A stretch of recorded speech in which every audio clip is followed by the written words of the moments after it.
একদিন সন্ধ্যায় সংকীর্তনকালে হরিনামে বিভোর হয়ে শ্রীপাদ খেতুরি ধামের অভিমুখে দৃষ্টি করত উচ্চ স্বরে তিনি নরোত্তম নরোত্তম বলতে চলিতে লাগিলেন।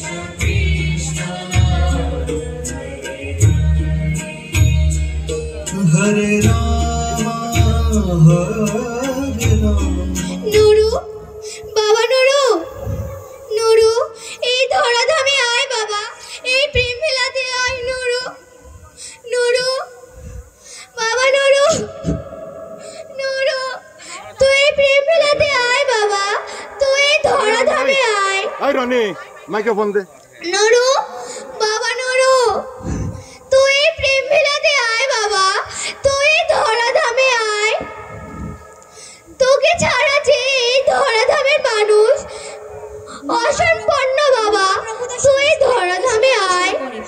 নুরু, বাবা নুরু, তুই ধরাধামে আয় বাবা, তুই প্রেম মেলাতে আয়। নুরু, বাবা, তুই এখানে আয় বাবা, আয়। বুঝতে পেরেছি মহাপ্রভু কেন নুরু নুরু বলে ডাকছেন। প্রভু আয় বাবা, এই ধরাধামে আয়, এখানে একদিন নুরু আসবে। উঠুন প্রভু, আসুন, উঠুন।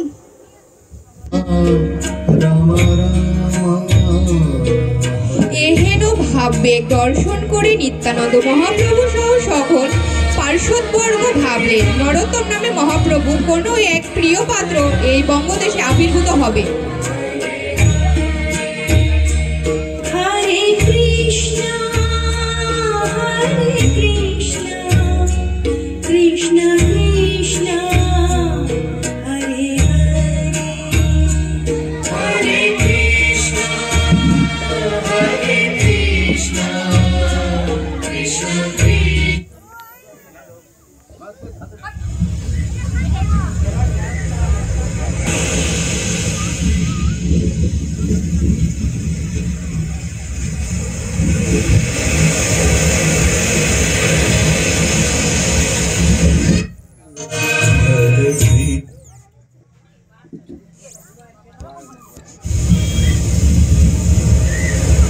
মনে হচ্ছে মহাপ্রভুর পদ্মা এবং পদ্মার জল উচ্ছ্বলিত হয়ে নৃত্য করছে, কতই না অপূর্ব লাগছে। প্রণাম প্রভু, প্রণাম। পদ্মা, পদ্মা।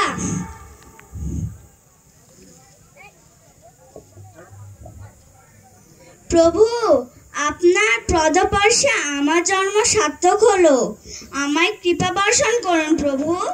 আমি তোমাকে কৃপা বর্ষণ করলাম, তবে তোমাকে যে একটি কাজ করতে হবে পদ্মা। আদেশ করুন প্রভু, আপনার আদেশ আমি অক্ষরে অক্ষরে পালন করার চেষ্টা করব। শোনো পদ্মা, তোমার বক্ষে আমার এক মাধুর্য ভরা মহানাম রেখে যাব। এই প্রেমধন সযত্নে তোমার বুকে গচ্ছিত রাখিবে। আর আমার এক প্রিয় পাত্র নরোত্তম নামে একদিন তোমার এই বক্ষে চান করতে আসবে, তখন তুমি এই পদ্মগমন তাকে দিয়ে দেবে। আপনার আদেশ আমি অক্ষরে অক্ষরে পালন করব প্রভু, কিন্তু কৃপা করে বলুন কে সেই নরোত্তম, কেমন তার অবয়ব, আমি কেমন তাকে করে চিহ্নিত করব। ভয় নেই পদ্মবতী, ধরো প্রেম লহ।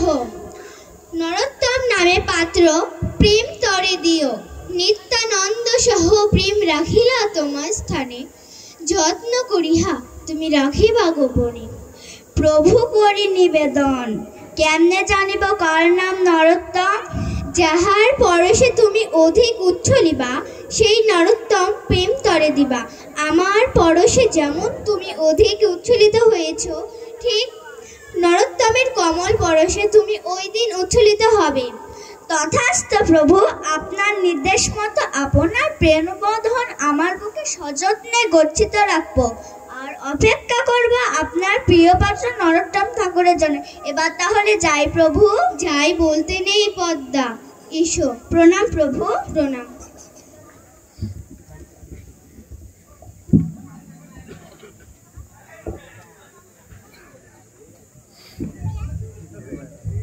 কেটে গেল অনেক দিন। রাজশাহী জেলার পুরাতন নাম ছিল রামপুর বোয়ালিয়া। সেখানেকার এখনকার নাম হচ্ছে শ্রীপাঠ খেতুরি ধাম। সেখানকার রাজ্যে কৃষ্ণনন্দ এবং নারায়ণী দেবীর সন্তান আবির্ভূত হলেন। নাম হলো তার নরোত্তম।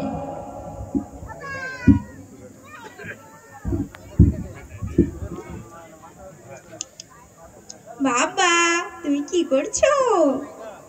কি করছো তুমি? নরু, নরু, এই তো দেখ, আমি তোর মা। কি করছিস তুই? এ কি, আমার নরোত্তমের বুকে এগুলো কে নৃত্য করছে? কে এরা? কে? আমি তো এদেরকে চিনি না। হঠাৎ করে এগুলো কি হচ্ছে আমার নরোত্তমের সাথে? রাজামশাই, রাজামশাই, দেখুন আমার নরুর বক্ষে কে যেন নৃত্য করছে। কি হয়েছে রানী? দেখুন আমার নরুর বুকে কে যেন নৃত্য করছে। কই কই, আমি তো কিছু দেখতে পাচ্ছি না। আমি স্পষ্ট দেখতে পাচ্ছি রাজা। কই না রানী, তোমার কোথাও ভুল হচ্ছে। না রাজা মশাই, আমার কোনো ভুল হচ্ছে না। আমি স্পষ্ট দেখতে পাচ্ছি আমার নরুর বক্ষে কে যেন নৃত্য করছে। আপনি কিছু একটা করেন রাজা মশাই। আমার নরুর কি হলো? তুমি কেঁদো কি না হলো রানী, আমার নরুর? তুমি কেঁদো না। নরু, ওকে ভালো বই এগুলো তোর সাথে কি হচ্ছে রানী? বাবা? তুমি কেঁদো না, চলো আমরা ওকে জ্যোতিষীর কাছে নিয়ে যাই। জ্যোতিষী আচ্ছা, অবশ্যই চলো। একটা বিহিত দেবেন। আচ্ছা চলো।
নরোত্তম ঠাকুরের ভিন্ন রূপ দেখে শ্রীকৃষ্ণনন্দ এবং নারায়ণী দেবী জ্যোতিষীর আবির্ভূত শরণাপন্ন হলেন। প্রণাম জ্যোতিষী। কে কে আমার কে আমাকে ডাকছে? ও মহারাজা মহারানী, তো আপনার এখানে কি উপলক্ষে এসেছেন? আপনাদের কি আমি কোনো সাহায্য করতে পারি? জ্যোতিষী মশাই, আজকে হঠাৎ করে দেখি আমার নরোত্তমের বক্ষে কে যেন নৃত্য করছে। আমি তো কিছুই বুঝতে পারছি না, হঠাৎ করে আমার নরুর সাথে এরকম হচ্ছে কেন? আপনি কিছু একটা করুন জ্যোতিষী। নরুর হাতটা দেখি। এই নিন। কি দেখছি আমি? কি হয়েছে জ্যোতিষী মশাই? কোনো সাধারণ বালক নয়। কেন? একদিন অনেক বড় পণ্ডিত হবে।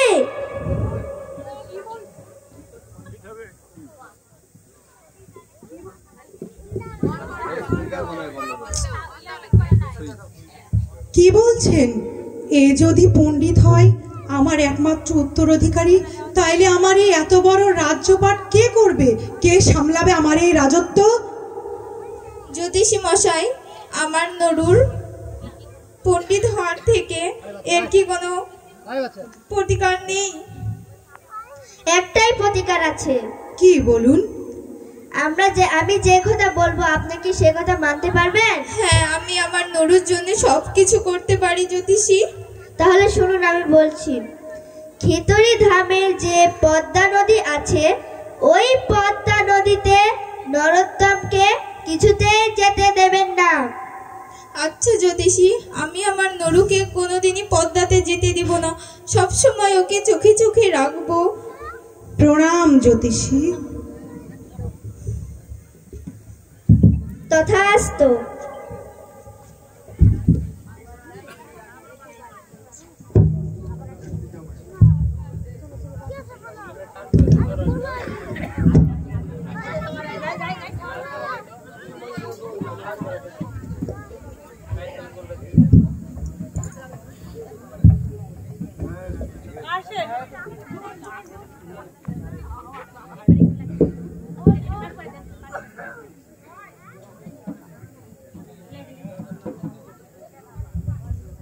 কেটে গেল আরো কয়েকটি মাস।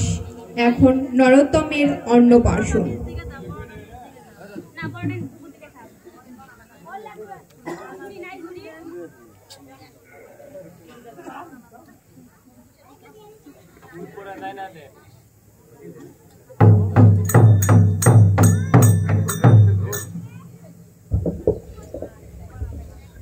শুনুন শুনুন শুনুন, শ্রীপাঠ খেতড়িধাম বাসী, আজ রাজা কৃষ্ণনন্দ এবং রানী নারায়ণী দেবীর একমাত্র পুত্র সন্তান, এই রাজ্যের উত্তরাধিকারী নরোত্তমের মুখে অন্নপ্রাশন। সকলের নিমন্ত্রণ রইল।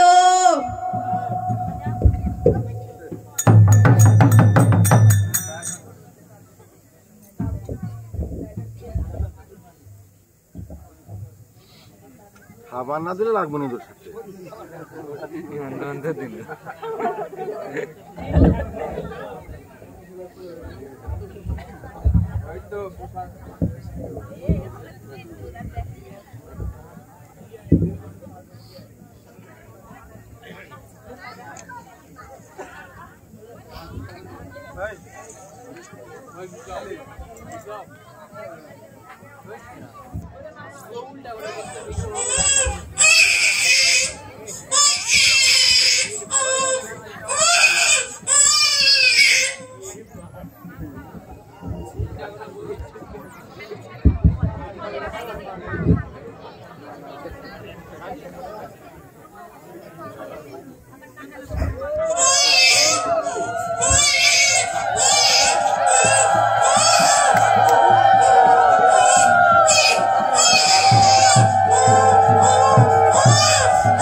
ওকে নিয়ে নাও।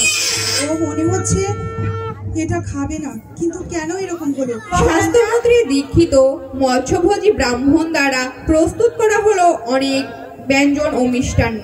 মহারাজা, আমার নুরুর কি হলো? আমার নুরু মুখে অন্নপ্রাশন দিচ্ছে না কেন? সেটা তো আমার নুরুর ওই প্রসাদ মুখে দিতে গেলে নরোত্তম সেটা তো পাশে আমিও ফিরিয়ে নিলেন। অন্ন দেওয়ার সময় সেটা তো আমিও বুঝতে পারছি না রানী, কেন আমার নরোত্তম এরকম করছে। আপনি কিছু একটু করেন, আমি কিছুই বুঝতে পারছি না। আমার নুরু কেন অন্ন মুখে দিচ্ছে না? আমি কি করবো এখন? আমি তো বড়ই বিপদে পড়ে গেলাম। আমার নুরু কেন এমন করছে? আমার সবাই কি অপরাধ চিন্তিত। হলো? সেখানে ছিলেন এক বৈষ্ণব ব্রাহ্মণ। তিনি উপদেশ দিলেন, কোন প্রণাম রানী, প্রণাম মহারানী, প্রণাম মহারাজা। প্রণাম। আপনাকে আমি একটা কথা বলতে পারি? বলুন। আপনি যদি কিছু মনে না করেন, ভগবানের পুজো দিয়ে নরোত্তমের মুখে অন্নপ্রাশন দেব। অবশ্যই, যদি আমার নরোত্তম আপনার পূজা দেওয়া গোবিন্দর ভোগ অন্নপ্রাশনের ভোগ হিসাবে গ্রহণ করে, তবে আপনি তাই করুন ব্রাহ্মণ। আচ্ছা।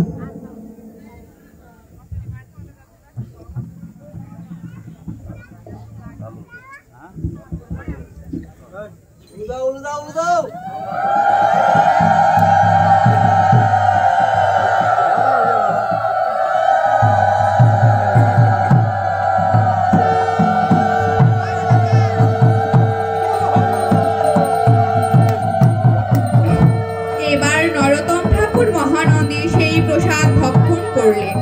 সেই দিন থেকে দত্তবাড়িতে গোবিন্দ নিবেদিত প্রসাদ দ্বারা কুল দেবতার পুজো করা হলো। গোবিন্দ নিবেদিত প্রসাদ খেয়ে নরোত্তম ঠাকুর বড় হতে লাগলেন।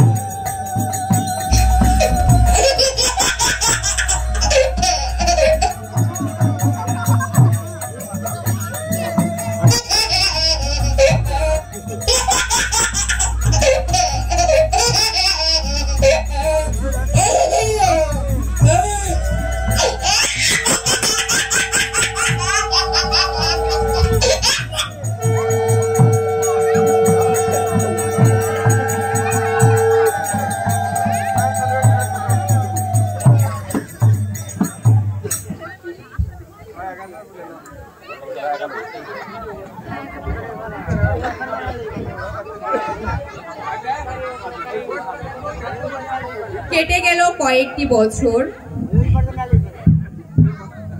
শিশু নরোত্তম ঠাকুরের বিদ্যা অর্জনের জন্য শ্রীকৃষ্ণচন্দ্র দাস নামে ওই গ্রামের একজন পণ্ডিত নিযুক্ত করা হলো। পণ্ডিত মশাই বালক নরোত্তমকে পুঁথিগত বিদ্যা ছাড়াও শ্রীকৃষ্ণ বৃন্দাবন, নবদ্বীপ, শ্রীকৃষ্ণ গৌরাঙ্গ মহাপ্রভু, নিত্যানন্দ মহাপ্রভু সহ ধর্মীয় গল্প শোনাতেন। বালক নরোত্তম এই গল্প শুনে মাঝে মাঝে ভাবাপ্লুত হয়ে পড়তেন। শুধু তাই নয়, তিনি পণ্ডিত মশাইকে প্রশ্ন করতে শুরু করলেন। কীর্তনের মাধ্যমে এই যে কাছের ঘরের বাড়ির কাছে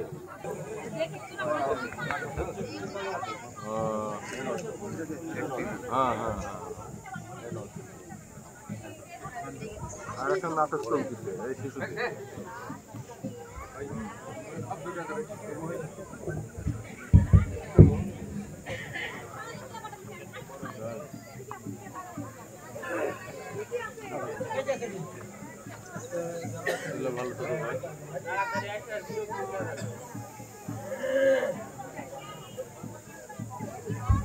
একটু শর্টে করো, শর্টে করো, শর্টে করো।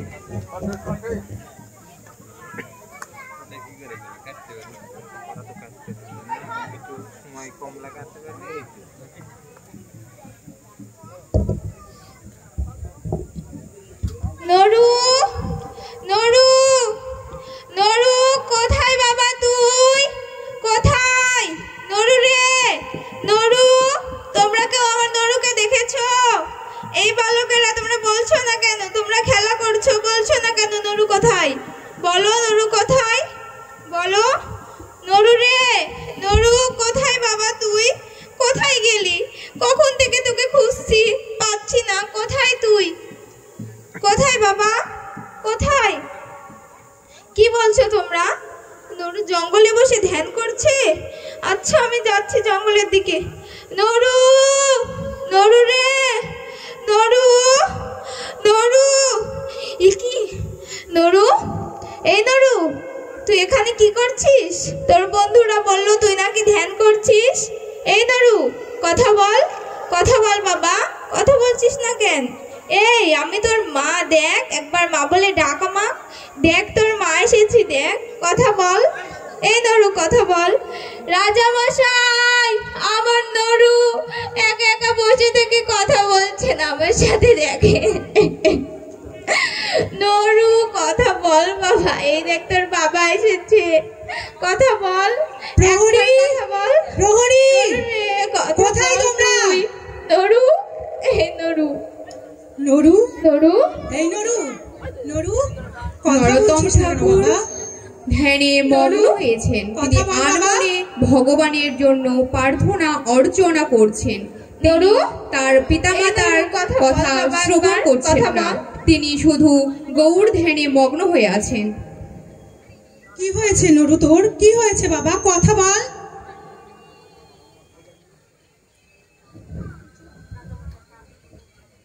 কাঁদছো কেন মা?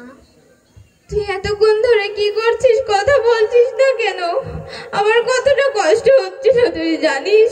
তোকে কত করে ডাকলাম, তোর বন্ধুরা কি বলছে? বলছে জঙ্গলে বসে থেকে একা একা ধ্যান করছে। এসে দেখি তুই এখানে বসে বাবা, তোকে কত করে ডাকলাম, তুই কথা বলছিস না কেন? থাক রানী, ওকে আর বিরক্ত করো না, ওকে বাড়িতে নিয়ে চলো। প্রহরী, ধরো, সবাই ওকে রাজবাড়িতে নিয়ে চলো।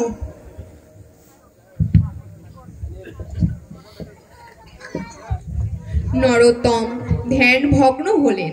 তার পিতামাতা তার সঙ্গে কথোপকথন করে প্রহরীকে দিয়ে গৃহে প্রবেশ করালেন।